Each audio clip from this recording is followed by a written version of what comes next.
সে বলল, মাফ করবেন বাবা, আমি আমার 7 আপের গ্লাসটা এবং সেই সঙ্গে বোতলটাও ফেলে দিয়েছি।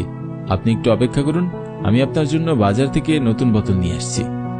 শ্বশুর মশাই বললেন, না না থাক, সেটার আর কোনো প্রয়োজন নেই।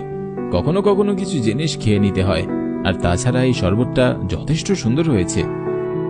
সবকিছু শেষে সবাই বাড়ি ফিরবে, তখন সামিয়ার ভাই সামিয়ার হাতে কয়েকটা টাকা গুজিয়ে দিয়ে বলল, আপু, আমি তো তোমার গ্লাসটা ভেঙে ফেলেছি, তুমি এই টাকা দিয়ে দুটো গ্লাস কিনে নিও, আমরা এখন আসছি।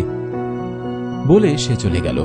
ওরা যাওয়ার পর সামিয়া হাতের মুঠি খুলে দেখল সেখানে শুধুমাত্র গ্লাস ভাঙার জন্য কয়েকটা টাকা দেওয়া নেই, বরং সেখানে কয়েক হাজার টাকা দেওয়া আছে। তাহলে নিশ্চয়ই তার ভাই তার অবস্থার কথা বুঝতে পেরেছে এবং তাকে গোপনে সহযোগিতা করে গেছে। মনে মনে ভাবল, এরকম ভাই যেন পৃথিবীর প্রত্যেকটা মেয়ের কাছে থাকে।